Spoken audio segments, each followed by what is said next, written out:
et qui met au cœur, en fait, de la construction de ce processus l'idée de travail reproductif. Et donc, du coup, moi, je l'ai repris pour justement le questionner. Et donc, qu'est-ce que ça signifie concrètement? Donc, c'est pas exactement le travail domestique, c'est que ça comprend le travail domestique. Le travail domestique, il est effectué dans la domus domestique, il est situé dans l'espace. Alors que le travail reproductif, ce qui importe dans sa définition, c'est sa fonction. À quoi il sert? Donc, produire et reproduire la force de travail. Donc, du coup, le travail reproductif, il comprend à la fois le travail domestique effectué dans la famille de façon non rémunérée, qui concourt à la production et à la reproduction de la force de travail. Donc toutes les courses qui sont effectuées, l'éducation des enfants, tout ce qu'ont élaboré les féministes dans les années 70 en France, par exemple, comme Christine Delphi, que vous connaissez peut-être, dans L'ennemi principal. Donc tout ce travail gratuit-là qui est effectué, et il comprend également tout le travail dans la sphère professionnelle qui est déqualifié du fait de l'assignation au domestique. C'est-à-dire qu'en réalité, moi, ce que je veux faire avec l'idée de travail reproductif, c'est réarticuler ce que le capital a désarticulé. Enfin, c'est peut-être un peu, je ne sais pas, prétentieux de dire ça, mais en réalité, montrer la continuité qu'il y a entre les deux. C'est-à-dire que tous les métiers déqualifiés, par exemple, du service à la personne, de l'éducation, du social, du soin, etc., etc., etc., en réalité, ils sont déqualifiés parce qu'il y a une forme de naturalisation des compétences qui s'opère, c'est-à-dire qu'on considère que les personnes qui effectuent ces métiers n'ont pas de qualification, puisque c'est naturel, puisque, en gros, c'est le prolongement de leur rôle de mère.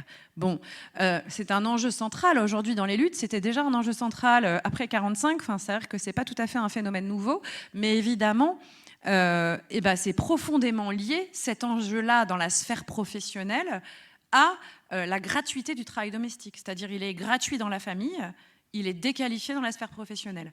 Et donc voilà, là par exemple, j'ai vu qu'il y avait une mobilisation des AESH qui était à l'ordre du jour, je ne sais plus quand est-ce que c'est la date, mais mi-janvier je crois. C'est précisément cet enjeu-là aussi qu'il y a derrière dans la mobilisation des AESH, l'idée de la déqualification, l'idée que en fait elles n'ont pas de qualification, elles sont là, elles sont bouche-trou, elles pourraient très bien s'occuper de la cantine ou faire je ne sais quoi. En fait, c'est tout cet enjeu-là qui est présent. Et pourquoi? Parce qu'il est déqualifié, parce qu'il y a une naturalisation des compétences. Et donc, du coup, moi, j'essaye de les envisager ensemble et de voir les continuums qu'il y a. Et en fait, il y a des continuums en permanence. Et il y a même des continuums, là, je suis dans une définition assez théorique, mais il y a des continuums très institutionnels. C'est-à-dire qu'il y a des fonctions, après 1945, qui ont été assumées gratuitement, qui se sont progressivement institutionnalisées. Peut-être certaines se souviennent des travailleuses familiales que j'évoque, donc qui maintenant ont plutôt disparu, mais qui pouvaient soutenir les mères en difficulté. Au départ, c'était organisé dans le cadre d'un mouvement social, et puis ça s'est institutionnalisé petit à petit, avec même des aides, des allocations familiales, etc. Donc, il y a eu aussi des circulations, finalement, entre ce travail gratuit, voire bénévole, et on pourra y revenir aussi, réalisé dans des associations, je veux dire, et ce travail, finalement, déqualifié dans la sphère professionnelle. Et donc, moi, j'essaye de les envisager ensemble, et les envisager ensemble, donc réarticuler ce que le capital a désarticulé, et par ailleurs, c'est pas... Enfin, je veux dire, d'autres l'ont fait avant moi. Les organisations syndicales professionnelles dans les années 70 faisaient vraiment le lien entre les bas salaires et ce travail domestique, même si ce n'était pas forcément formulé dans une perspective féministe. Donc, l'idée l'enjeu en fait de mon livre, c'est effectivement de me demander comment les mouvements sociaux participent à redéfinir cette partition du travail reproductif dans sa dimension rémunérée et non rémunérée. C'est-à-dire que, pour le dire très concrètement, quand on se mobilise pour l'ouverture d'une crèche, on est en train de redéfinir la partition du travail reproductif dans sa dimension rémunérée et non rémunérée. C'est-à-dire on fait passer du travail domestique non rémunéré à du travail reproductif rémunéré qui implique l'embauche de puéricultrices, etc. Voilà. Donc c'est vraiment cet enjeu-là que moi j'ai essayé de tenir de 1945 effectivement jusqu'à aujourd'hui. Donc justement, tu évoques la longueur historique de ton étude. Est-ce que tu peux évoquer, bien sûr de façon succincte, puisque on va pas développer trop précisément tout ce que tu développes dans ton livre, mais il me semble quand même important que tu essayes de nous expliquer un petit peu quelles sont les caractéristiques que tu as vues dans ce temps quand même très long entre 45 et 2020. Quelles sont les grandes périodes que tu as pu dégager autour des formes de mobilisation, mais aussi des problématiques de ces mobilisations? Ouais, effectivement, j'ai défini 4 grandes périodes en réalité sur 45, 2000, même 23 en fait, hein, puisque je conclus sur la mobilisation contre la réforme des retraites de 2023. Hein, donc c'est vraiment, voilà, ça va jusqu'à assez récemment. Donc, la première période, en fait, c'est la période 45-70, en fait, hein, qui est une période où prédomine l'idée de complémentarité naturalisée des sexes, hein, avec quand même la publication, par exemple, du Deuxième sexe de Simone de Beauvoir en 1949, mais quand même avec l'idée qu'il y a des rôles naturels pour donc les femmes, les hommes, et notamment hein, l'idée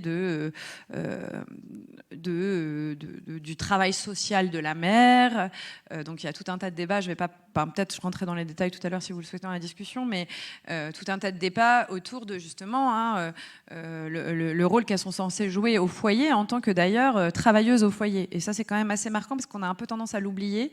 C'est que dans des mouvements type catholicisme social par exemple, hein, donc avant l'ennemi principal, avant Christine Delphi, avant 1970, on avait déjà l'idée que ce qui était réalisé au foyer, ça représentait un travail. Hein. Il y avait même des budgets temps qui étaient élaborés, hein, combien de temps elles y passent, et du coup, quelle valeur ça a.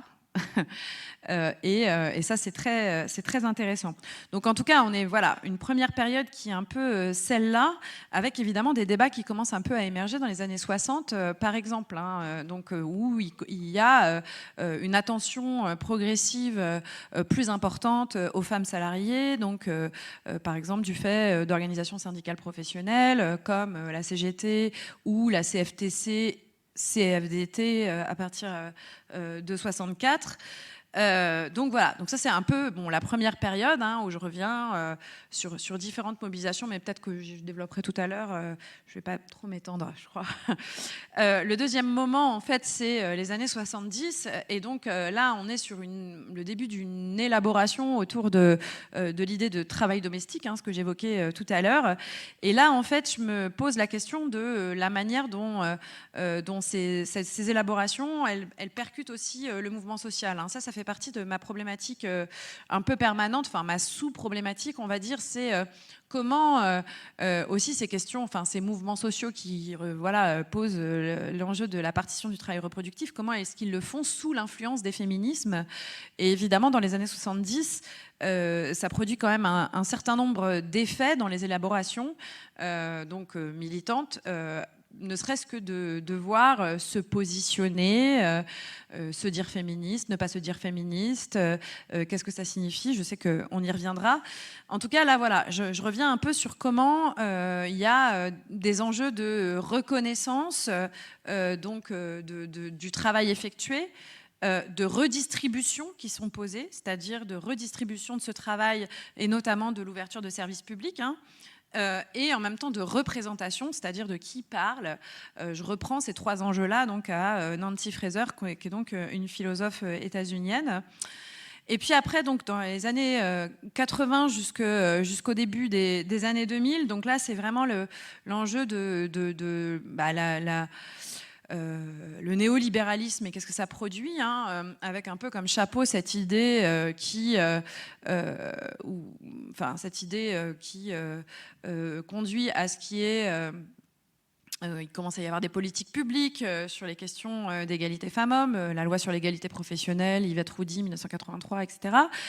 Et en même temps, petit à petit, les politiques publiques délaissent complètement hein, les classes populaires, et on a en fait 2 enjeux parallèles. D'un côté, donc des femmes de classe moyenne, supérieure, cadres, qui se fondent dans une organisation du travail au masculin et du coup font assurer finalement des tâches par d'autres femmes des classes populaires racisées. des tâches qui leur étaient assignées antérieurement, bien sûr, hein, et de l'autre, le temps partiel, la précarisation, les CDD, c'est-à-dire l'idée de conciliation entre travail et famille qui en fait concerne principalement en réalité les classes populaires, hein, et c'est aussi une des raisons pour lesquelles on achoppe toujours, hein, aujourd'hui sur l'égalité professionnelle et l'égalité de rémunération, c'est-à-dire qu'à une échelle de masse, on a quand même toujours, il faut en finir avec la précarité, les CDD et le néolibéralisme pour atteindre l'égalité. Je veux dire, c'est tout à fait clair. Le quatrième moment, c'est les années 2010 et du coup la manière dont il y a un retour. Alors j'ai oublié de l'évoquer ça dans les années 80, etc. Il y a des enjeux de reconnaissance, donc dans un contexte néolibéral, de casse progressive, de services publics, etc., de précarisation. Il y a la mise en avant, par exemple, d'enjeux de reconnaissance ou de représentation, la parité en politique, etc. Mais en fait, il y a évidemment une secondarisation des enjeux redistributifs, c'est-à-dire tout ce qui se rapporte aux services publics qui sont mis en question. Et en gros, voilà, à partir de 2010, je montre comment ces questions-là en fait reviennent centralement en fait sur le tapis et comment en réalité le travail domestique est reposé par tout un tas de luttes à la faveur justement du redéploiement de la contestation féministe, hein.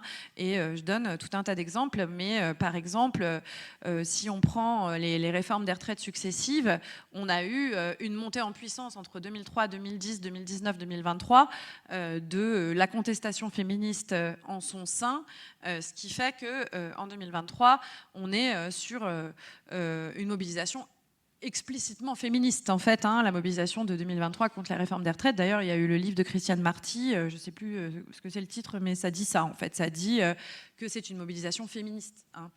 Et du coup, ça montre bien, finalement, l'enjeu, hein, par exemple, donc l'enjeu des carrières hachées, l'enjeu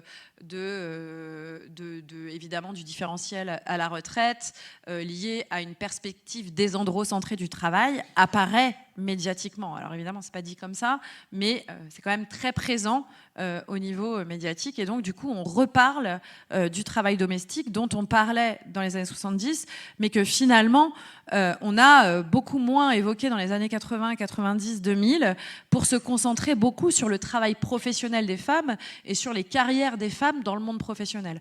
Et ça, on le voit dans les mouvements sociaux, mais on le voit dans l'académie aussi, hein. On le voit dans les recherches, dans les thèses qui ont été réalisées. Et d'ailleurs, moi-même, j'en suis l'héritière. Quand je fais une thèse sur les ouvrières, je suis d'abord sur le travail professionnel. Évidemment, j'intègre la dimension domestique, mais pas de la même manière que ce que je fais pour mobiliser en réalité. Je suis vraiment centrée sur les carrières des femmes à l'échelle professionnelle. Et, alors, dans ton livre, tu as choisi d'illustrer ton propos par des mobilisations féminines au cours de toutes ces années. Comment tu as choisi? Alors, parce que j'ai eu l'impression, moi, en lisant ton livre, que tu avais fait des choix dans les mobilisations. Comment tu as décidé de travailler autour de certaines mobilisations plutôt que d'autres? Qu'est-ce que tu cherchais, toi, dans ce panel de mobilisation? Puisque dans ton livre, forcément, tu ne rends pas compte de la totalité des mobilisations qui ont traversé toutes ces années. Oui, alors tout à fait. Donc ça, c'est aussi lié à la généalogie du livre qui, dans un premier temps, devait être une synthèse de la place des femmes dans les luttes de façon globale. Et puis que j'ai décidé du coup d'orienter autour de la question donc du travail reproductif et que j'ai nourri finalement par un travail d'archives, hein. Ce livre, c'est le produit d'un travail académique Du coup, voilà, ça nécessite aussi donc tout un travail de croisement des sources et de mobilisation finalement de corpus d'archives assez spécifiques. Alors pourquoi cela et pas d'autres? Donc il y a plusieurs niveaux de réponse. Pour rentrer, parce que du coup, jusqu'à présent, je ne vous ai même pas dit précisément ce sur quoi j'ai travaillé, je crois, en termes de mouvement. Donc, par exemple, sur la période 45-70, j'ai beaucoup travaillé sur la JACF, donc la Jeunesse agricole catholique féminine. Qui était le pendant féminin de la JAC, l'Action catholique spécialisée, qui essaye, dans l'entre-deux-guerres, de reconquérir les classes populaires, et qui, en fait, après 45, est un mouvement de masse, puisque en 1950, il y a 50 000 jeunes qui sont réunis au Parc des Princes. Je pense que ça fait longtemps qu'on n'a pas vu des rassemblements de cette ampleur. Voilà, et qui, du coup, imprègne les campagnes. Et du coup, bon, ouais, il y avait... Et qui, du coup, pourquoi ça m'a intéressé, la JACF? Parce qu'après 45, il y a une attention très particulière au rôle que les femmes sont censées jouer dans les exploitations. Dans une conception naturalisante de libération de la femme, mais... avec quand même une ambition de libération. Donc avec évidemment tous les aspects aussi moraux et normatifs qui peuvent être portés par l'Action catholique spécialisée dans son ensemble. Mais en réalité, la JACF, ça se fonde par exemple sur cette pédagogie du voir, juger, agir, c'est-à-dire, qu'est-ce qui se passe autour de moi ? Comment je me positionne par rapport à ça? Qu'est-ce que je fais? L'enquête, qui est un grand classique des mouvements sociaux en général, en fait, l'idée de faire une enquête et de partir de vraiment ce qui se joue autour de moi pour intervenir. Et ça organise du coup en non-mixité donc des femmes, des jeunes femmes, qu'elles soient d'ailleurs filles d'exploitants ou d'exploitantes ou ouvrières agricoles. Donc avec aussi des enjeux de classe en interne qui sont assez intéressants. Donc moi j'avais vraiment cette idée, donc évidemment j'y suis revenue avec ma problématique autour du travail reproductif et notamment avec une question cruciale qui est la question de l'argent. C'est-à-dire voilà, comment est-ce qu'on demande en fait à ces femmes de jouer un rôle dans l'investissement de leur mari. Alors à ce moment-là, il n'est évidemment pas question d'agricultrices, je le rappelle, puisque ce sont des femmes d'exploitants. On essaye d'enjoindre à faire en sorte que leurs maris investissent dans des machines pour la modernisation. Sachant que la modernisation des campagnes n'est pas envisagée comme un but en soi, mais comme un moyen vers la libération, notamment des femmes. Mais évidemment, c'est dans une période où on a aussi Moulinex libère la femme, etc. Donc il y a l'enjeu d'investir dans des machines et il y a aussi l'enjeu d'investir dans du petit électroménager, dans les habitations, en fait, dans le monde rural. Donc voilà, j'avais vraiment envie de travailler sur le monde rural et donc là, j'ai incarné un peu 45-70, mais évidemment, je continue, en fait. Je vais après sur les années 70, 80, etc. Sur, par exemple, la Confédération paysanne, la manière dont les femmes sont impliquées, etc. Et en même temps, je voulais parler aussi des quartiers populaires et de comment, pareil, elles s'organisent par le bas avec cet enjeu donc, du travail reproductif. Alors évidemment, c'est un enjeu que moi, c'est une catégorie analytique que j'utilise. Personne ne parle de travail reproductif pendant toute cette période, enfin même jusqu'à aujourd'hui, quoi. Je m'interroge par exemple sur le rôle de ce qui s'est appelé le mouvement des familles, qui est du catholicisme social, là encore, dans les cités émergentes, qui, par ailleurs, deviendra par la suite, dans les années 70, le syndicalisme résidentiel. Voilà, avec l'idée du cadre de vie, l'idée d'intervenir sur le quartier de la même manière que le syndicalisme professionnel intervient sur l'usine. Donc, c'est donne la Confédération syndicale des familles, la Confédération syndicale du cadre de vie, et du coup, qui, après 45, par exemple, organise le partage des machines à laver dans les cités. Donc, et comment en fait, un des trucs que je dis, c'est ce que dit donc une des femmes qui est impliquée dans ce cadre, qui dit voilà, la libération, ça passe aussi par la machine à laver. C'est-à-dire que donc voilà, il y a une machine à laver dans un appartement qui est transbahutée d'un appartement à l'autre dans le cadre de l'immeuble. Mais évidemment, ça nécessite de s'organiser collectivement pour savoir quand ira où la machine à laver, ce que font donc les femmes, les travailleuses au foyer.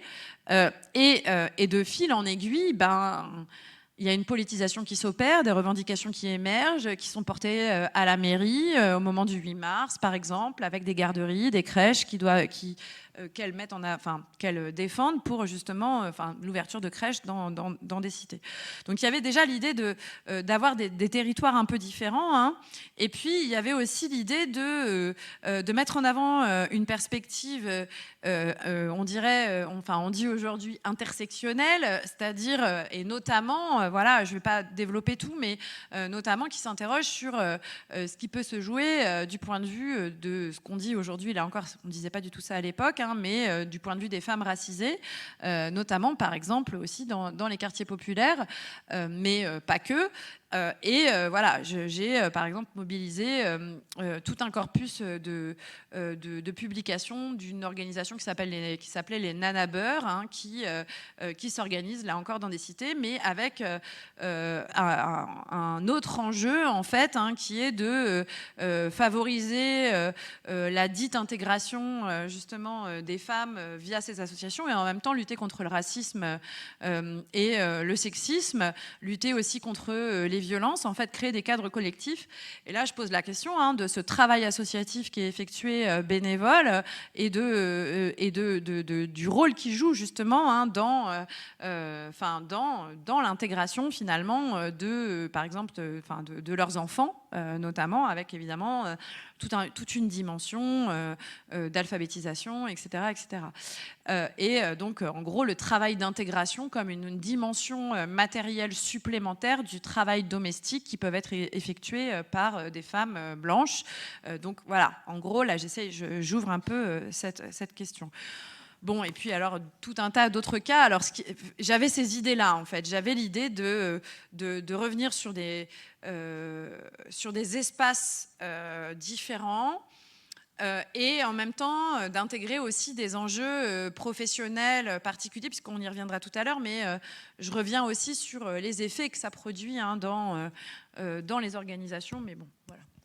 Alors, justement, tu disais que tu montres dans ton livre combien un certain nombre d'associations de terrain, soit dans le monde rural, soit dans le monde effectivement populaire des cités, mais pas que, ont pu jouer un rôle important dans la mobilisation des femmes. Mais qui dit mobilisation populaire dit aussi organisation syndicale, puisque bon, la présence syndicale dans les mobilisations populaires, elle est quand même notoire, c'est quand même la fonction d'une organisation syndicale. Et justement, moi, je trouve intéressant que tu développes un petit peu qu'a été, selon toi, l'impact de ces mobilisations féminines, des formes qu'elles ont pu prendre au cours du temps, sur les organisations syndicales elles-mêmes, dont les femmes étaient partie prenante, soit étaient à côté. Mais voilà, qu'est-ce que tu pourrais dire un peu parce que je pense que voilà, il y a un impact important. D'ailleurs, actuellement, la secrétaire générale de la CGT, la secrétaire générale de la CFDT sont des femmes. C'était déjà le cas d'Annick Coupé quand elle était responsable de Solidaire. Mais voilà, qu'est-ce que tu peux développer parce que tu as un chapitre là-dessus, donc je trouve ça intéressant. Oui, alors ça c'est vraiment aussi un point important, c'est en fait on ne peut pas envisager les orientations des organisations sans aborder leur composition, puisque de fait l'expérience des uns, des unes et des autres en fonction de leur insertion dans les rapports sociaux, elle produit un quotidien de travail différent. Donc ça, j'avais déjà pu l'observer, par exemple, quand j'avais travaillé sur les ouvrières, où c'est les luttes et les grèves d'ouvrières dans les années 68 qui participent du fait que les directions syndicales commencent à se dire que oui, les conditions de travail, c'est quand même quelque chose d'important et il n'y a pas que le salaire. Mais pourquoi il n'y avait que le salaire avant? Parce que c'était des hommes qualifiés. Parce qu'en fait, ils n'avaient aucune idée de ce que ça voulait être justement assigné du fait de la division sexuelle du travail au plus bas de la hiérarchie, de la même manière que les OS immigrés l'étaient, mais il n'y avait pas non plus d'OS immigrés à la tête des organisations syndicales. Donc en fait, ces questions-là, elles étaient secondaires, secondarisées, parce que ça ne faisait pas partie de l'expérience. Il y a 1000 exemples de ça, hein. Bon, on pourrait parler aussi de 36 par exemple et de tout ce qui se rapporte aux enjeux d'égalité salariale. Qui dirige, qui est dans les négociations, qui obtient quoi. Bon, c'est évidemment lié à la composition de la délégation. Donc ça, c'est vraiment important. Et donc, oui, je reviens vraiment sur comment tout ça, en fait, ça produit des effets dans les organisations. Et là, voilà, je peux parler rapidement de la CGT et de la CFDT. Donc sur la CGT, par exemple, hein, donc dans les années...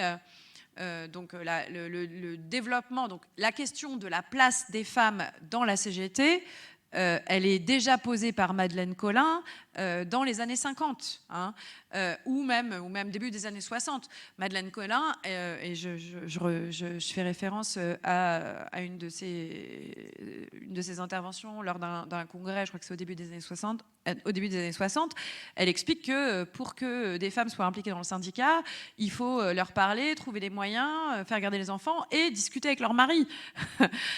Qui souvent sont syndicalistes, hein, parce que souvent ce qui se passe évidemment c'est que les hommes syndicalistes peuvent multiplier les réunions tous les soirs parce qu'ils ont quelqu'un à la maison qui assure le reste. Donc il y a cette question, elle est pas nouvelle en réalité, mais voilà, elle explose littéralement dans les années 70 avec, il commence à y avoir des discussions autour de la domination masculine dans les syndicats et par exemple donc à la CGT ça se traduit par un débat au début des années 80. Alors peut-être dans la discussion on pourra revenir sur la CGT de cette période-là parce que j'ai vraiment beaucoup travaillé sur cette question, mais ça se traduit par un débat sur la notion de catégorie, c'est-à-dire donc des syndicalistes qui disent on n'est pas des catégories, c'est-à-dire qu'en gros il y a la lutte des classes, puis après il y a les femmes, les jeunes, les immigrés, les catégories.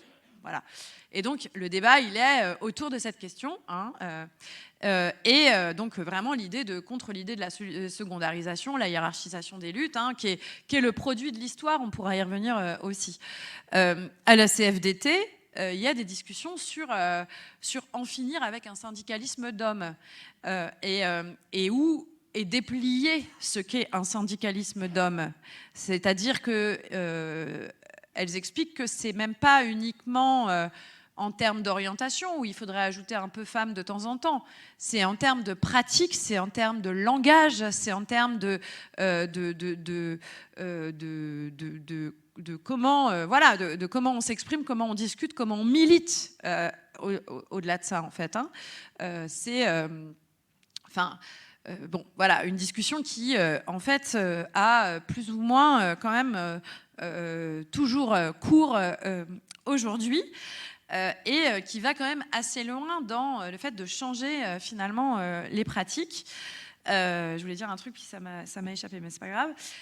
Et donc évidemment, à la fin, donc je reviens sur plein d'aspects différents de ce point de vue, qui sont aussi liés à ce qui se joue pendant toute cette période d'effervescence des années 70, hein, de répartition des tâches dans les luttes, de qui fait quoi, et de débats autour de la répartition des tâches, notamment dans les mobilisations mixtes, en fait. Hein. On pourra, vous connaissez peut-être hein, la vidéo de Monique Piton sur LIP, qui remplace donc femmes par arabes et hommes par blancs et qui explique tout ce à quoi, tout ce que les arabes sont censés faire et qu'elle le sait bien parce qu'elle aussi c'est une arabe, donc que quand les blancs ils vont dans la cuisine on est au courant, etc. etc. Donc c'est très amusant, elle est tout à fait visible en ligne. Ça a été tourné par Carole Roussopoulos. Donc c'est vraiment cette idée de aussi choquer en parlant hein, de la différence entre les blancs et les arabes. Parce qu'il y a cette idée que le sexisme et ce différentiel de pratique, cette division sexuée du travail militant, on dit ça aujourd'hui, elle est flagrante, quoi. Et puis après, effectivement, j'évoque... Alors, du coup, je vais te donner la parole, je t'avais dit. J'évoque aussi comment il peut y avoir comment du coup ces mobilisations, du point de vue des syndicats, comment des fois elles s'organisent à part des syndicats. Donc là, c'est pas, là pour le coup, moi j'ai pas travaillé sur archives, c'est l'aspect synthèse de mon livre, hein, mais je reviens par exemple sur la coordination des infirmières 1988, qui s'organise donc en coordination, donc avec l'idée de faire des assemblées générales et du coup d'avoir des représentantes où l'enjeu de la grève est discuté démocratiquement à part des organisations syndicales. Et un élément important, en fait, dans la structuration de ces coordinations, c'est que l'enjeu de ni bonne, ni nonne, ni conne, il n'était pas vraiment compris par les organisations syndicales représentatives. C'est-à-dire la déqualification dont je parlais juste avant, c'était quelque chose qui faisait pas partie de l'ADN de ces organisations, et c'est aussi pour ça qu'elles se sont organisées à part. Et peut-être que c'est peut-être une question aussi qui s'est posée pour les assistantes sociales, mais là je vais laisser la parole à Evelyne. Oui, c'était pas prévu comme ça, hein. Donc effectivement, après la lutte des infirmières, la profession à laquelle j'appartenais, qui est donc j'étais assistante sociale, a lancé à l'automne 91 une grève qui a duré 2 mois. Alors, je peux témoigner en tous les cas que le champ des organisations syndicales qui ont été impliquées dans la grève, la longue grève, il n'y avait jamais eu en France de grève d'assistantes sociales très significative. Et une grève de 2 mois dans une profession comme celle-là, ça ne s'était jamais vu. Bon. Donc c'était une expérience très intéressante, puisque 97% des assistants sociaux et des assistantes, sont des assistantes sociales en fait. Donc c'est un mouvement qui a été essentiellement féminin. Il n'y avait quasiment que des femmes. Ça a été un moment assez extraordinaire de voir une profession peu syndiquée, peu mobilisée, partir en lutte d'une façon aussi je dirais, intense, puisque des choses que ses collègues n'avaient jamais pensé faire, comme envahir le Conseil d'État, y passer toute la nuit, envahir le Conseil constitutionnel, se coucher sur les voies de la gare Montparnasse, occuper un square à Paris pendant 1 mois, dormir sous des tentes dans un square parisien, c'était assez extraordinaire pour une profession de ce type. Et là, je tiens à témoigner que les organisations syndicales qui se sont engagées aux côtés de cette coordination, puisque c'est une coordination qui a émergé, mais forte de l'expérience de ce qui s'était passé avec la lutte des infirmières, où un certain nombre d'organisations syndicales s'étaient trouvées très marginalisées et avaient beaucoup de mal et à comprendre ce qui se passait et à comprendre à la fois de quoi ils retournaient et pourquoi il y avait cette espèce de méfiance par rapport à l'organisation syndicale.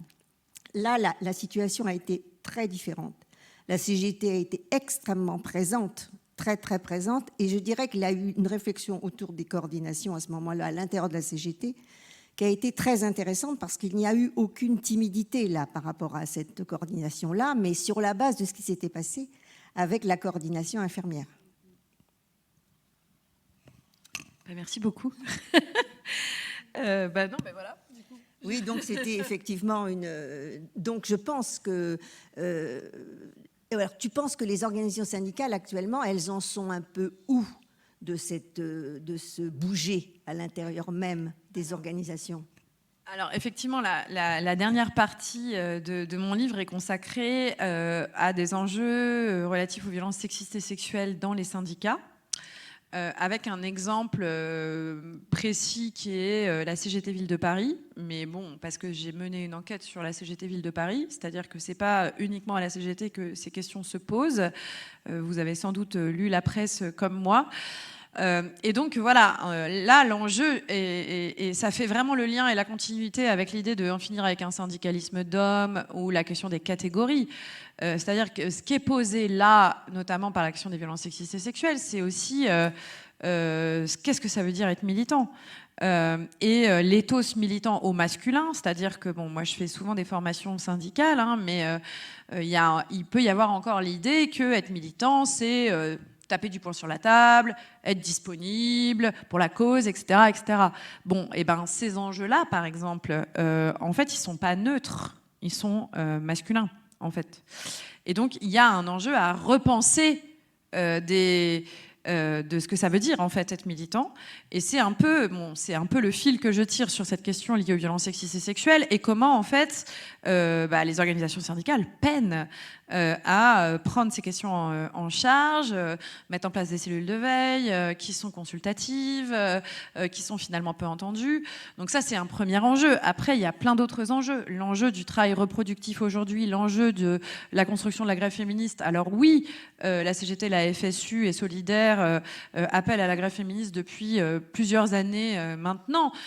Mais par exemple, hein, et c'est vraiment ce sur quoi je conclus, donc je sais qu'on avait une intersyndicale unitaire, etc., mais on appelle à mettre le pays à l'arrêt le 7 mars. On a un mois pour préparer cette mobilisation. À aucun moment, on se dit que la grève féministe du 8 mars peut constituer un élargissement. Justement, ce que dit Véronica Gago à partir de la situation argentine, c'est que seule une grève féministe est générale.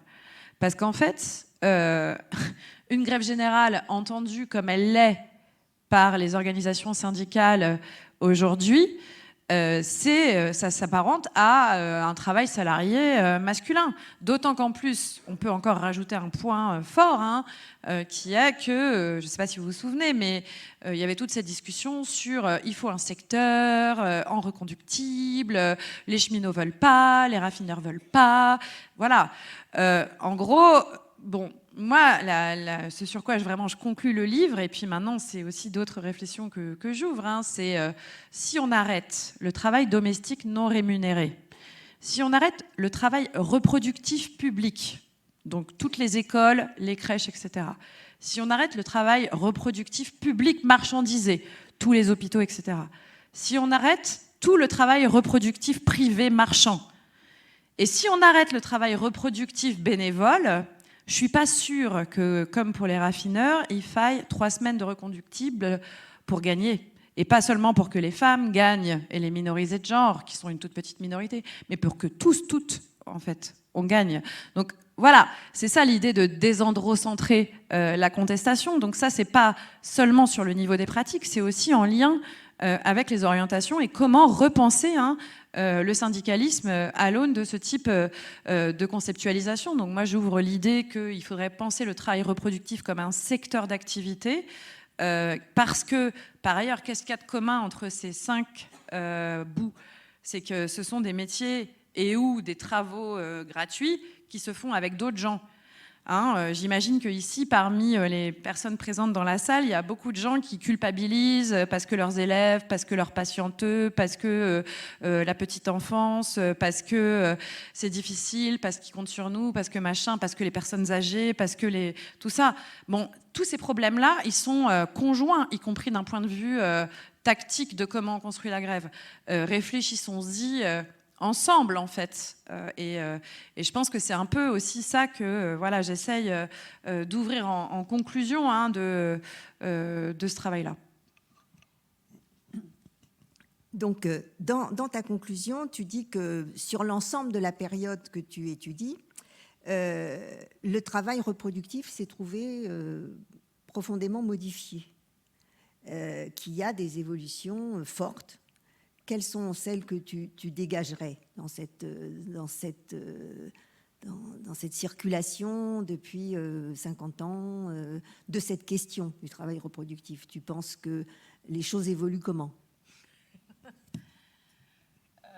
Alors, de ce point de vue, je dirais que, je l'évoquais un petit peu quand je parlais de la périodisation, en fait, qu'est-ce qui se joue du point de vue des services publics aujourd'hui, qu'est-ce qui se joue du point de vue de la privatisation de tout un tas de services, et par exemple, notamment des EHPAD, etc., etc.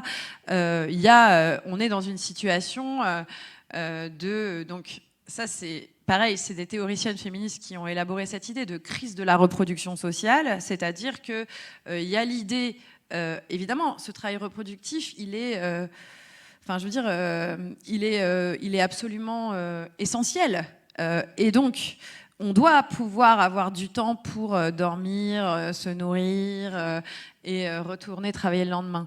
Or, ce que fait aujourd'hui le capitalisme, c'est griller au maximum tout ce temps-là.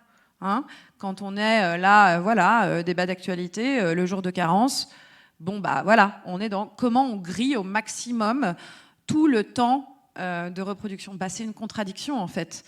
C'est une grande contradiction, c'est-à-dire qu'on ne peut pas continuer justement d'aller travailler, etc., si on n'a pas du tout le temps. Et moi, je crois que voilà, c'est pour ça qu'il y a l'idée de crise de la reproduction sociale. Donc, bon, évidemment, ça se traduit par, après, une privatisation de tout un tas de secteurs, l'augmentation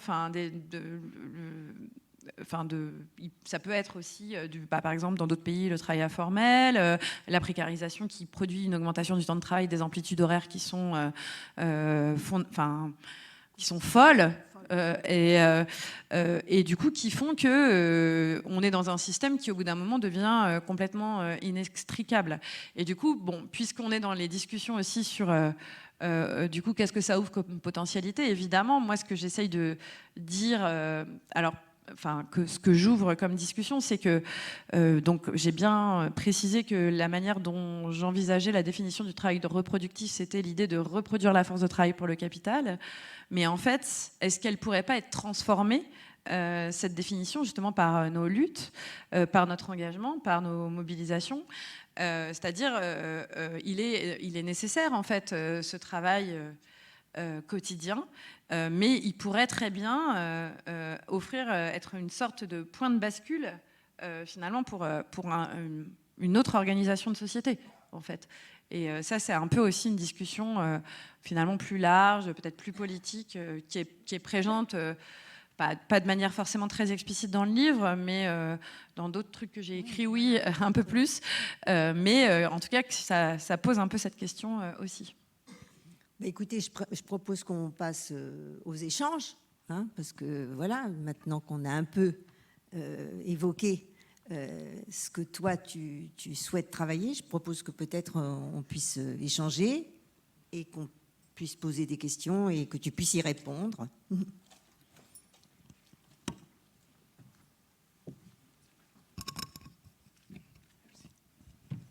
Des questions ?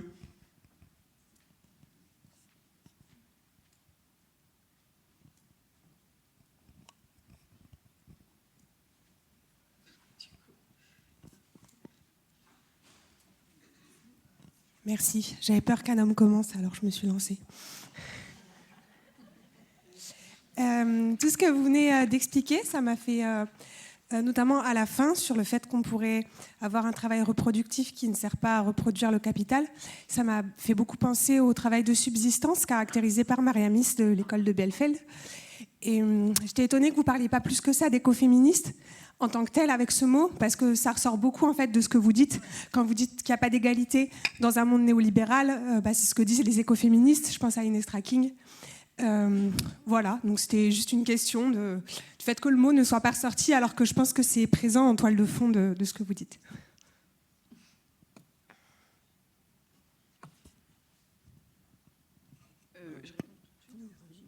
Bah oui, tout à fait, hein, évidemment. Enfin, je suis aussi totalement inspirée de toutes ces lectures-là. Et c'est un peu vraiment, c'est aussi des lectures que j'effectue, que j'avais déjà fait pour mobiliser et que j'approfondis. Par exemple, Stefania Barca, je ne sais pas si tu vois, sur plutôt les écoféministes socialistes aussi qui posent aussi la question du pouvoir. C'est-à-dire que moi, peut-être ce qui me différencie, c'est que, et je pense que le travail reproductif est un bon lien, c'est que il y a évidemment l'enjeu de ce qu'on construit par le bas et les alternatives, etc. Et il y a aussi l'enjeu de comment est-ce qu'on revendique par rapport au pouvoir. C'est pour ça aussi que je me concentre sur ces mouvements sociaux que j'ai rapidement évoqués. Et je pense que justement, le travail reproductif peut être un pont pour penser une articulation entre les deux et pas opposer ces deux stratégies d'action. Voilà, globalement, bon, après, oui, bien sûr que c'est présent, et d'ailleurs, je l'évoque, hein, je cite Maria Miss, je cite évidemment Geneviève Pruvot, enfin, bon, j'en parle à plusieurs reprises, quoi. Puis par ailleurs, je parle des mobilisations écologistes, en fait, hein, je parle des mères contre le nucléaire, j'en ai pas du tout parlé, là, mais en fait, j'en parle dans le livre aussi, quoi. Mais donc, voilà. D'autres questions?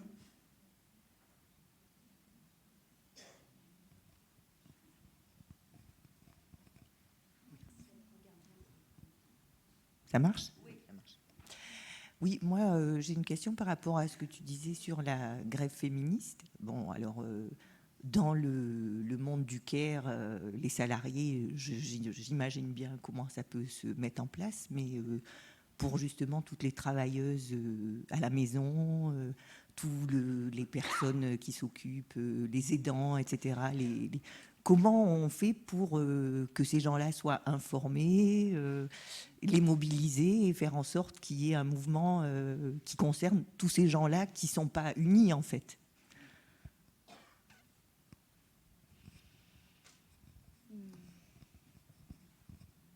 Une autre question?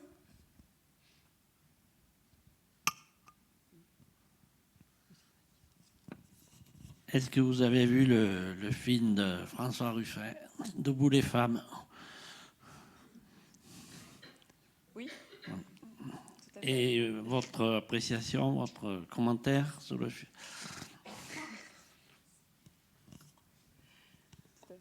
Une troisième question?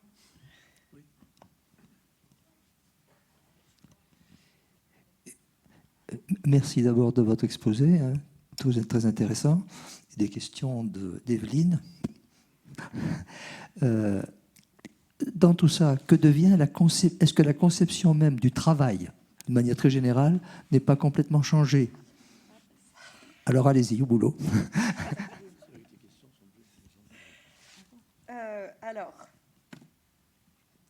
Alors, pardon. Sur la première question, en fait, ça fait partie des grandes discussions sur la construction de la grève féministe, hein, et l'idée de processus aussi, et d'intégration justement du quotidien, par exemple des classes populaires, précaires. Donc par exemple, Véronique Agago, elle parle du travail informel que nous on ne connaît pas tant que ça en France, mais comment on s'adresse justement aux travailleuses informelles en Argentine et comment est-ce qu'on fait en sorte justement de les mobiliser, de les impliquer dans ce processus de la grève. C'est évidemment une grosse discussion. Je pense que déjà le premier point qui me semble important et que j'ai pas, là je suis allée sur le fait de s'arrêter, mais l'idée n'est pas évidemment quand je faisais ma liste de laisser tomber les malades, laisser tomber les personnes âgées, laisser mourir des gens, enfin voilà, vous imaginez bien. C'est-à-dire qu'il y a un enjeu à reprendre possession aussi du travail justement qu'on effectue et ça c'est tout l'enjeu de la grève par ailleurs, hein, l'idée, il y a eu tout un tas de développements autour de la grève et de comment on reprend possession des outils de production, etc., comment on met en place l'autogestion, comment on change de modalité de travail en fait, hein. Ça fait partie des transitions que j'évoquais sur l'idée de travail reproductif, c'est-à-dire que passer d'une logique qui consiste à reproduire le capital et une logique qui consiste à reproduire la vie, parce que ça pourrait arriver jusqu'à... ça peut passer par s'organiser et définir ensemble justement comment on va s'occuper des gens différemment. Hein. Et il y a là-dessus un nombre d'expériences absolument incalculables, en fait, liées à toute forme de grève et de lutte. Hein. Moi par exemple, je viens de la Seine-Saint-Denis. Il y a eu cette mobilisation contre le choc des savoirs en mars dernier.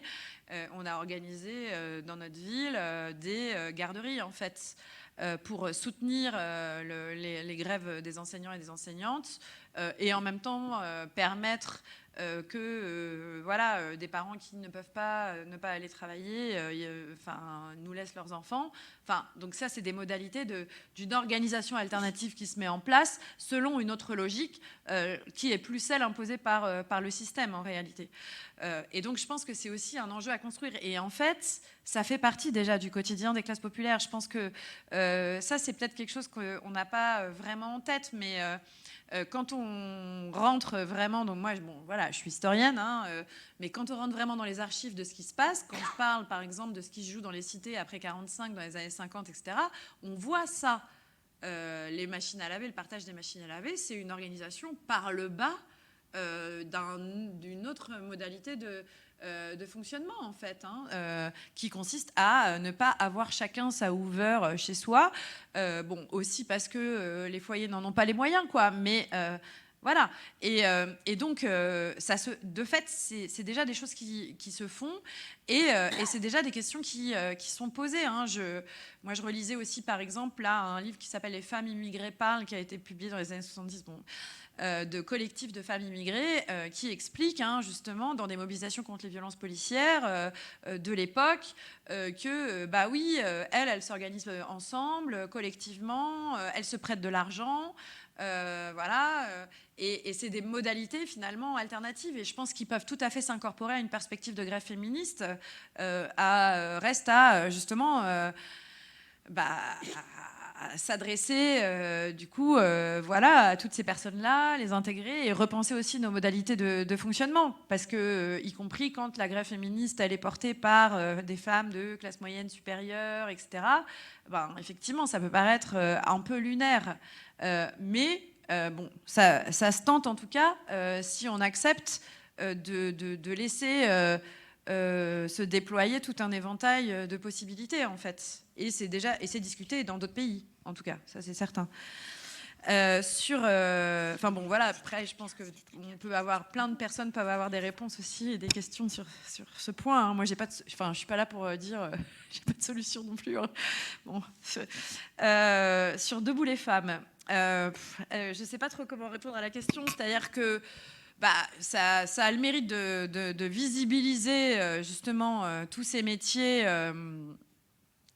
essentiels, déqualifiés et populaires. Après, le fait que ce soit Ruffin qui ait réalisé ce film avec sa propre mise en avant me questionne. Voilà.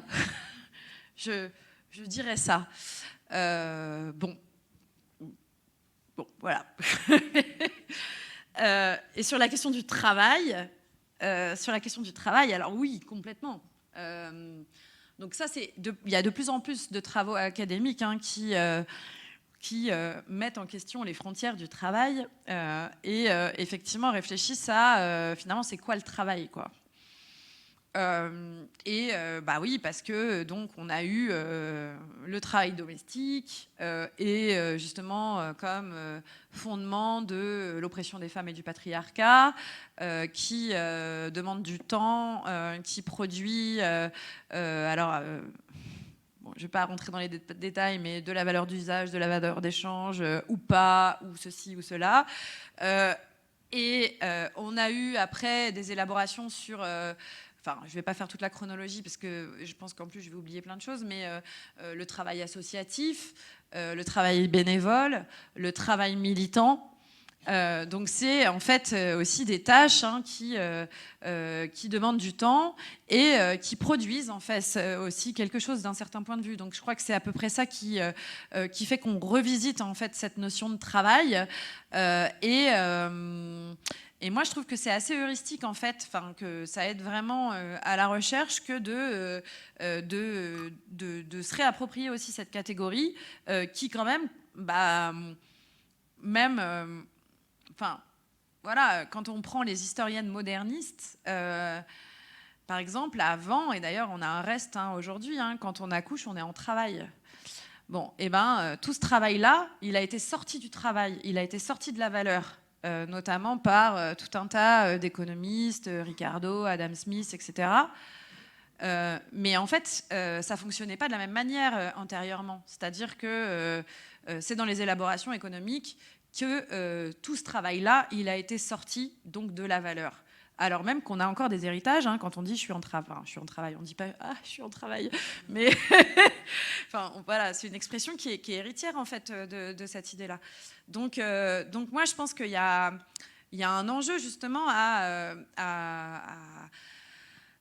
enfin, il y avait cette idée dans cette définition du travail qui était en train d'émerger de transformation avec des outils, et que du coup, le fait, par exemple, de faire usage de, mettons, entre guillemets, la nature, ça ne se rapportait pas à du travail. Ça, c'est les aberrations qu'il y a pu y avoir à ce moment-là. Mais moi, je crois que ça a un intérêt de montrer justement que oui, c'est du travail, en fait, puisque voilà, c'est absolument nécessaire au fonctionnement de la société. Et ça demande du temps. Alors, il y a aussi, oui, j'ai pas évoqué ça, mais il y a aussi des élaborations sur l'idée de travail émotionnel. Moi, je trouve que ça visibilise, ça permet de visibiliser, en fait. Parler du travail émotionnel qu'on effectue, qui est une dimension du travail reproductif, le fait d'être attentive, le fait d'appeler machin, le fait de faire je sais pas quoi. Tout ça, c'est de la charge mentale, comme il est souvent dit aujourd'hui, et c'est pas spontané, en fait. Donc, ça se travaille. Voilà. Moi, je voulais vous demander comment prendre en compte les revendications spécifiques, justement, des femmes racisées. Comment le mouvement des femmes peut devenir un peu moins blanc, plus cosmopolite. Comment ces femmes, vous parliez justement d'androcentrisme, mais aussi la question de l'ethnocentrisme aussi se pose. Elles subissent un harcèlement particulier, spécifique. Et autant il y a 20 ans, 15 ans, 30 ans, les enfants d'immigrés expliquent eux-mêmes maintenant qu'ils sont largement adultes qu'ils avaient la consigne de leurs parents de dire surtout ne te fais pas remarquer, parce que la crainte, la peur de ce qui se passait déjà dans les colonies et des représailles. Maintenant, on a des générations de jeunes femmes qui se revendiquent clairement comme féministes, comme afro-féministes, etc. Et quand vous parliez justement de différents mouvements comme les Nana Burn dans les années 80-90, etc., je pense au mouvement des femmes de chambre, qui a été un mouvement extrêmement important. Et je ne sais pas comment il a été relayé ou pas, mais je crois qu'il est pas. Je ne sais pas si c'est un mouvement qui a laissé des traces, mais enfin, c'est un mouvement pour moi qui est très important, et notamment sur le porte-parole féministe, sur le porte-parole syndical, politique. Je trouve que voilà, ces femmes nous manquent.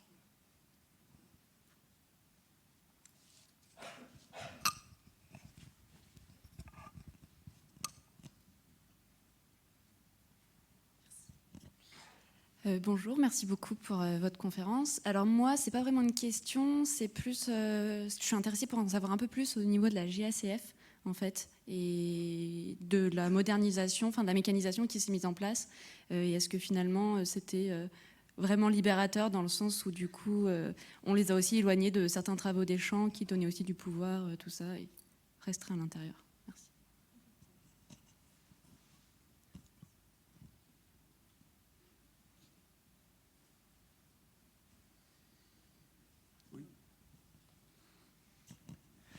Puisqu'on est dans les mouvements catholiques, on va continuer. Et est-ce que vous avez fait une enquête ou fait des recherches concernant justement, par exemple, l'Action catholique ouvrière et son action dans le domaine des femmes ?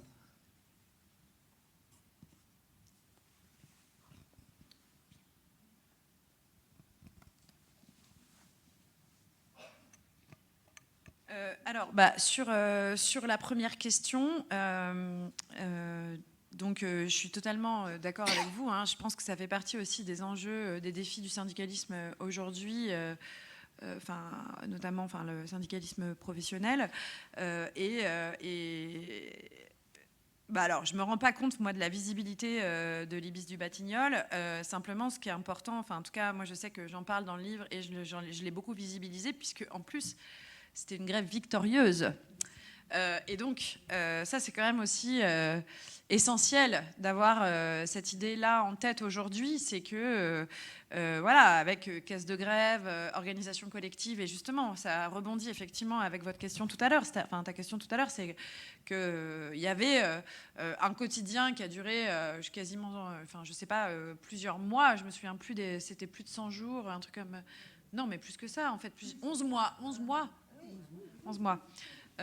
Et qui, du coup, voilà, a par voilà, bah, aussi une structuration connectée aux enjeux, enfin, au quotidien, justement, donc des femmes mobilisées, ça a permis de gagner. Et là-dessus, d'ailleurs, je vous renvoie au travail, au super travail donc d'une sociologue qui s'appelle Safia Doumenc, qui a beaucoup travaillé sur justement les grèves des femmes de chambre à Lyon et à Marseille, et qui parle, tout à l'heure je parlais de l'économie alternative, j'avais ça en tête mais je ne voulais pas rentrer dans la discussion, mais qui par exemple parle de la tontine et de comment aussi c'est des modalités qui peuvent favoriser la construction de solidarité, la construction de collectif, et qu'on n'intègre sans doute pas suffisamment qui sont sans doute pas suffisamment intégrés dans le corpus syndical traditionnel, on va dire. Non, ce que je disais tout à l'heure sur la représentation, enfin sur la place, enfin sur l'expérience des sur qui revendique, et quand ce sont que des hommes, de fait, les revendications des femmes, des ouvrières, par exemple, sont complètement absentes. C'est valable sur les questions ethno-raciales, c'est valable sur toutes les questions, en réalité, sur les questions liées à l'homophobie, sur les questions liées au validisme, etc. C'est-à-dire qu'on n'envisage pas le quotidien des personnes concernées parce qu'elles n'ont pas voix au chapitre dans les élaborations et dans les revendications. Et alors en plus, il y a un côté performatif, c'est-à-dire on produit une réalité, c'est-à-dire que quand on n'a pas de femmes racisées, par exemple, à la tête de certaines organisations, on reproduit la situation où il n'y en a pas. Et d'ailleurs, l'inverse est vrai aussi. C'est-à-dire qu'un des trucs que moi je montre aussi dans le bouquin, c'est le post-confinement, l'Ibis du Batignolles, et par exemple les ATSEM, les AESH, etc. Pareil, c'est performatif. C'est-à-dire, tu te mobilises en tant que femme racisée, par exemple, en tout cas en région parisienne, les ATSEM et les AESH, c'est beaucoup des femmes racisées. Je sais que ce n'est pas le cas dans toutes les académies, donc je ne sais pas comment c'est ici, mais en tout cas, tu visibilises, enfin, tu te mobilises, tu visibilises, et du coup, ça produit. Du coup, tu te dis, ah bah tiens, si elles le font, bah moi aussi, je peux le faire. Donc, il y a un enjeu comme ça, en fait, qui est aussi très important. Sur est-ce que ça a vraiment été une libération, la mécanisation. Alors,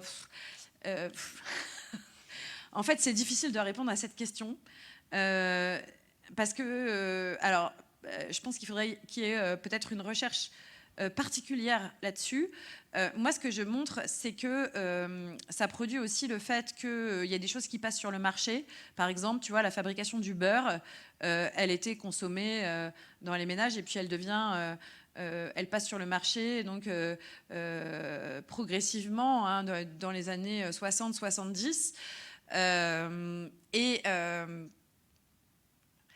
Ce qui est certain, en fait, ce que moi je montre vraiment, c'est que ce que la JACF a produit, c'est des générations de syndicalistes, un peu à la FNSEA, pas mal à la Confédération paysanne. Et ça, c'est très important. C'est-à-dire que le rôle de la modernisation là-dedans, tu vois, je ne sais pas trop comment répondre à la question.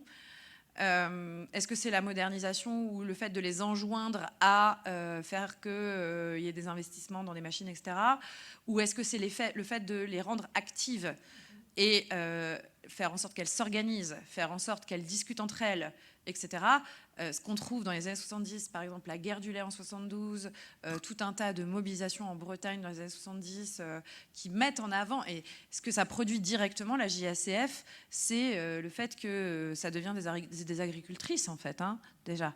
Parce que du coup, voilà, elles étaient femmes d'eux, invisibles, elles n'étaient pas payées, elles n'avaient pas de retraite, elles n'avaient pas de congé mat, elles n'avaient rien. Enfin, je veux dire, et tout ça s'est fait de façon très progressive parce que c'est pas complètement terminé cette histoire, mais en tout cas, ça a produit des générations de syndicalistes, y compris des féministes, qui voilà, ont fait leurs premières armes à la JACF et qui ensuite, après, bon, si ça vous intéresse, d'ailleurs, je fais un podcast en fait qui s'appelle Militante. Et dans ce podcast, j'ai interviewé donc Marie-Paul Lambert. Peut-être certains ici, certaines connaissent Bernard Lambert, donc, qui était un leader paysan travailleur. Derrière Bernard, il y avait Marie-Paul. Et donc Marie-Paul, voilà, elle raconte un peu son parcours. Et par exemple, c'est très intéressant, elle passe par les JACF. Et puis après, elle devient journaliste à Vent d'Ouest. Et elle fait des allers-retours à Paris. Et Bernard gère leurs 4 gosses. Enfin, bon, c'est quand même, on est deuxième moitié des années 70, c'est quand même pas hyper fréquent comme modalité de fonctionnement. Et donc, bon, voilà, moi j'insiste peut-être plus sur ça, et je pense qu'il faudrait une recherche à part entière sur le rôle de la modernisation là-dedans, mais je peux pas vraiment répondre à ta question. Et sur l'ACO, j'ai pas particulièrement travaillé sur l'ACO, mais pour boucler la boucle, l'ACO, par exemple, ce que je sais, c'est que l'ACO organisait, par exemple, des femmes immigrées de façon très importante, portugaises, enfin, je sais notamment portugaises parce que je m'y étais intéressée à un moment donné.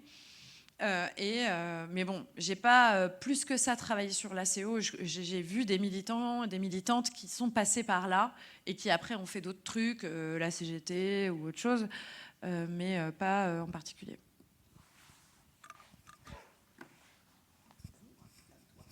Bonjour, je m'appelle Corinne, je suis syndicaliste et je dis mon âge, 61 ans. Je le dis pour que tout le monde comprenne bien le poids du sexisme dans une organisation syndicale et pour une syndicaliste femme.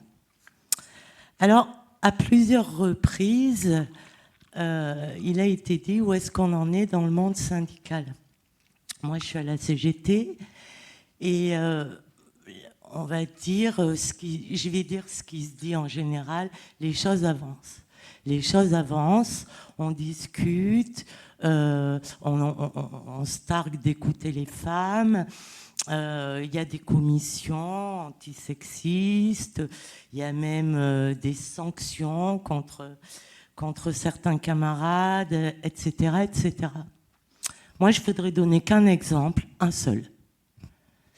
L'année dernière, quand on a manifesté, tu en as parlé, pour les retraites le 7 mars, on espérait réellement, on a beaucoup espéré à Clermont et dans la France entière, on a vraiment espéré que les syndicalistes, les organisations syndicales allaient nous mettre, vu que, comme tu l'as dit, c'était quand même une mobilisation très féministe, que autour des retraites, on s'est beaucoup vu, on a fait des réunions, on a un collectif ici qui s'appelle le collectif du 8 mars, et on s'est dit qu'il fallait faire quelque chose pour le 7 mars, puisqu'il n'était pas question du 8. Bon. Donc, on a demandé aux camarades clermontois de nous recevoir à une intersyndicale. Niet. C'était niet. Et même les gens se sont offusqués. De quel droit, nous, des femmes, on demandait à aller à une intersyndicale? On était dans des syndicats, et ben on était représentés par des hommes. Donc on n'a pas pu aller aux intersyndicales. On s'est réunis, je regarde Alice, parce qu'Alice a fait partie de cette histoire, et puis d'autres, sans doute, que je n'ai pas vues. Et on s'est réunis, on a dit, ben, on s'en fout, nous on va appeler à ne pas aller au 1er mai comme c'est l'habitude, mais à être à Delisle. Et on va appeler les femmes à être à Delisle, c'est-à-dire un petit peu après le 1er mai. Et donc quand le cortège va monter, ben, on va avoir on va être visible, on aura nos banderoles, on va être visible et on va nous voir. Les syndicalistes qui se réunissent en intersyndicale sans nous ont eu peur. on ne sait pas bien de quoi, mais ils ont eu peur. Donc ils sont venus nous demander si c'était vrai qu'on voulait prendre la tête du cortège. Parce qu'alors là, ça allait quand même pas se passer comme ça. Hein. Quand même. Hein. Il faut savoir raison garder. Et on nous a fait savoir que si on prenait la tête du cortège, on allait nous virer manu militari. Mais les choses avancent, hein, je le dis quand même. Et donc, on s'est dit qu'on verrait bien ce qu'on ferait. Mais on était un peu emmerdés parce que c'est toujours ça, les femmes. On était emmerdés parce qu'on ne voulait pas casser le mouvement des retraites. Et on se disait, il ne faut pas diviser. Nanana. Comment on va faire ça bien en rigolant? Donc, on a dit, on verra bien si on prend la tête du cortège ou si on ne le prend pas. Quand la tête du cortège est arrivée, franchement, on n'en a pas eu bien envie parce qu'on a bien compris qu'on n'était pas les très bienvenus. Alors, il faut que je dise que, j'ai oublié de dire, il y avait 3 cortèges, en fait. Enfin, comme c'était très gros, c'était divisé en 3. Donc, on n'a pas pris la tête du premier. On s'est dit, on verra au deuxième. Et puis, comme on était bien à Delisle, finalement, on s'est dit, mais là, on est bien, les gens nous voient, on va rester, on prendra que la tête du 3e cortège. C'est ce qu'on a fait. Et alors, ils se sont réunis. Ils nous ont fait savoir qu'ils étaient très, très, très mécontents. Hein? Comment avait-on osé prendre la tête du 3e cortège? C'est pas très grave, nous on a bien rigolé, on a bien manifesté, on a bien revendiqué. Mais c'était pour dire les choses avancent. Merci, messieurs.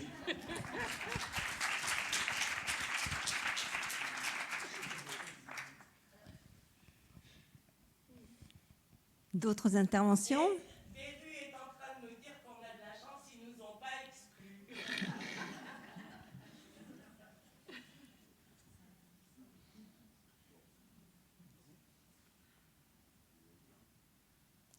Y a-t-il d'autres questions? Ou d'autres réflexions? Ou d'autres histoires du même type?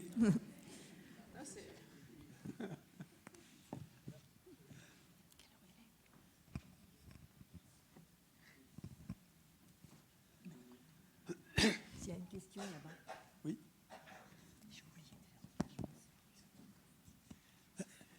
Sur la première question, on a parlé d'écoféminisme. Et je me disais, alors si j'ai bien compris, l'ouvrage porte plus sur les mouvements sociaux et les organisations syndicales. Donc je suppose que dedans, dans les organisations syndicales, j'ose espérer qu'il n'y a pas trop de nationaux-féminisme, de fémino-nationalisme plutôt, voilà. Mais comme j'ai cru comprendre que vous étiez aussi intervenu dans un ouvrage de La Boétie sur l'extrême droite, je me demandais si vous aviez quelques axes de réflexion là-dessus et si il y avait, parce que oui, je rembobine un petit peu, c'est un petit peu décousu. Vous aviez aussi parlé du mouvement des Gilets jaunes et c'est vrai que du point de vue des syndicats ou des différents mouvements sociaux, au début des Gilets jaunes, on regardait un petit peu ce mouvement-là de manière un petit peu circonspecte, parce qu'il y avait quand même... on se sentait bien qu'il y avait aussi un petit peu d'entrisme de la part de l'extrême droite dans ce mouvement assez éclectique. Et donc, est-ce qu'il y a... voilà, une espèce de gros mix de ces deux questions-là. Ouais, ça va être compliqué, désolé. Donc, le fémino-nationalisme. Fémo-nationalisme. Merci pour les concepts. Est-ce qu'on sent ce genre de mouvement, de notions qui émergent dans toute la périodicité que vous avez un petit peu évoquée? Et est-ce que ça se recoupe un petit peu avec le mouvement des Gilets jaunes que vous avez aussi un petit peu étudié? Voilà. Prenez ce que vous voulez dedans. Alors, juste pour tout le monde, hein, le fémo... Oui, Le fémonationalisme, ce sont les politiques publiques mises en œuvre sous couvert de droits des femmes qui ambitionnent qui participent finalement à développer le racisme et l'islamophobie et à exclure toute une population. Donc c'est pas seulement des politiques publiques qu'il y a en France, il y en a dans d'autres pays européens. Il y a eu un livre qui s'appelle Au nom des femmes de Sarah Faris qui revient vraiment sur ces politiques publiques-là. Globalement, le fémonationalisme, il se fonde sur la racialisation du sexisme, c'est-à-dire l'idée que le sexisme, c'est l'apanage, globalement, des garçons de milieux populaires, racisés, musulmans. Voilà. Qu'il n'y a pas de sexisme ailleurs, comme nous le savons très bien. D'ailleurs, voilà, on a une brillante intervention qui l'a illustré, mais que, en fait, c'est surtout du coup du fait de ces personnes-là, ce qui produit des discours,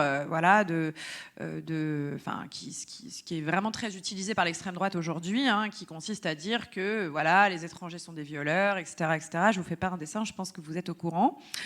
Est-ce que dans mon travail, ce genre de choses... Alors, le fémonationalisme n'apparaît pas en tant que tel, puisque c'est plutôt des politiques publiques. Ce qui aurait pu apparaître, c'est comment les mouvements sociaux se positionnent par rapport à ce type de politique.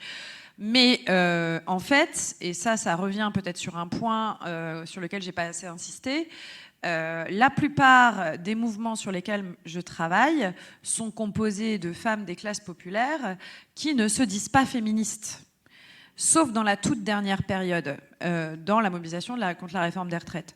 Mais en fait, c'est finalement une exception. C'est-à-dire que, en gros, la plupart ne se disent pas féministes parce que, il y a cette idée que le féminisme divise, etc. Et puis tous les discours. Alors évidemment, c'est pas du tout les mêmes discours dans les années 40, 50. 70 et aujourd'hui. Bon, voilà. Il y a, par exemple, si on prend les syndicalistes dans les années 70, il y a l'idée, les organisations syndicales à l'époque, que ce soit la CFDT ou la CGT, ne se dit pas féministe du tout. Et donc, et d'ailleurs, voilà. En 1976, non mais du coup, en 1976, il y a une manifestation du 1er mai où elles se font carrément casser la gueule par le service d'ordre de la CGT. Donc bon, c'est assez tendu en fait. Donc oui, ça s'arrange. Ouais, j'avais même pas tilté, je ne faisais pas exprès. Mais en tout cas, elles se disent pas. Donc voilà, et donc du coup, se mobiliser d'un point de vue féministe. C'est pas exactement ça, moi, ce sur quoi je travaille. C'est comment, justement, elles se mobilisent à partir de leur travail quotidien, soit domestique, soit professionnel déqualifié. Et comment, du coup, moi, j'essaye de montrer comment il y a des enjeux particuliers du fait de ce travail quotidien. Donc, du coup, c'est pas dans ma question, finalement, la question que tu poses. Voilà.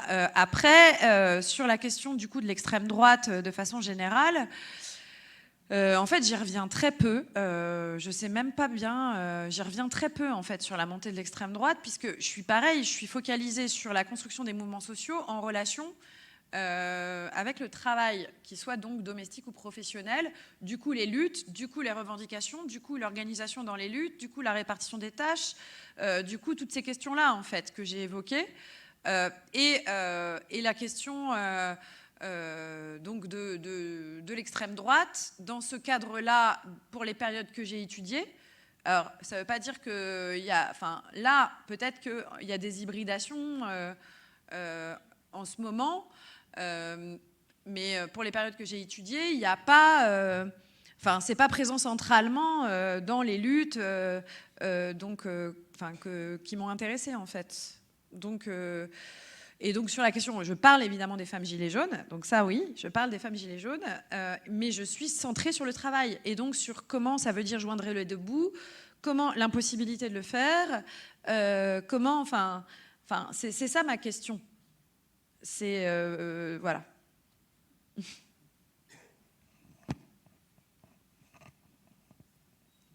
Mais par contre, pour faire le lien, juste, évidemment, je pense que construire une grève féministe de masse est gagné.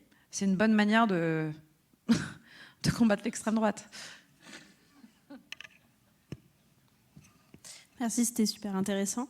J'avais 2 questions. La première, c'est est-ce que vous avez eu l'occasion d'enquêter sur Printemps écologique, le syndicat? Et la deuxième, c'est pourquoi il n'existe pas de syndicat de femmes?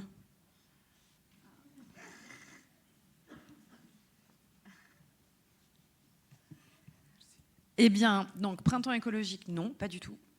Pourquoi il n'existe pas de syndicat de femmes? C'est intéressant parce que justement, en ce moment, il y a des femmes qui s'organisent dans un groupe qui s'appelle La Syndicale, parce que justement, des féministes qui déplorent le fait que les organisations syndicales traditionnelles ne prennent pas suffisamment en charge la question du travail reproductif et qui, du coup, ont construit une structure qui s'appelle La Syndicale. Il y a eu un article dans Politis pendant les vacances de Noël, là, parce qu'elles élaborent un code du travail domestique. Avec cette idée justement de s'organiser en tant que féministes sur cette question. Donc ça ne veut pas dire qu'elles interviennent aussi en lien avec les organisations syndicales traditionnelles, mais en tout cas, voilà, il y a un cadre qui est en train d'émerger en ce moment sur ce sujet. Et après, sinon, à ma connaissance, j'ai jamais, je ne sais pas s'il y a eu des syndicats de femmes. Je pense que la question, elle s'est posée dans les années 70 parce qu'il y a eu en France déjà une grève des femmes en 1974. Il y a eu l'idée de, la grève féministe n'était pas non plus sortie du chapeau, quoi. Il y a toute une généalogie sur cette question, la grève de l'impôt, la grève des ventes, la grève des mères, etc. Qui on redéfinit les contours du travail, mais on redéfinit aussi les contours de la grève.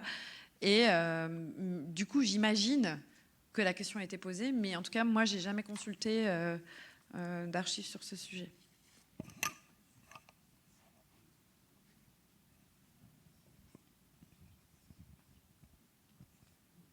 Écoutez, je propose qu'on en arrête là. On vous remercie. On te remercie, Fanny. Et puis, les livres de Fanny sont en dédicace à la sortie. Voilà. Et d'autre part, je voulais faire une annonce que j'ai oublié de faire au départ. C'est que notre prochaine rencontre, qui était normalement avec Pierre Plotu la semaine prochaine, sur la question du pop fascisme, c'est-à-dire la façon dont l'influence des courants d'idées d'extrême droite dans les réseaux sociaux. Pierre Plotu nous a fait savoir qu'il ne pourrait pas venir parce qu'il est mobilisé par son journal autour de la mort de ce grand personnage dont on parle depuis 2 jours, dont on se passerait bien. Et donc, nous allons donc avoir une conférence la semaine prochaine de Éric Dacheux sur le thème de la valeur travail, un travail sur les valeurs. Donc voilà, il y a un remplacement de la thématique de la rencontre de la semaine prochaine. Le titre précisément, c'est la théorie délibérative de la valeur. Voilà. C'est jeudi prochain, à la même heure, ici. Et dans 15 jours, nous avons une autre rencontre qui, effectivement, est très aussi intéressante. C'est sur le massacre de Tiaroy, le 1er décembre 1944 au Sénégal, des soldats africains qui rentraient de France dans leur pays. Enfin voilà. Donc on a une spécialiste de ce dossier qui viendra parmi nous. Et ça sera le 23 janvier. En tout cas, merci d'avoir participé à cette soirée.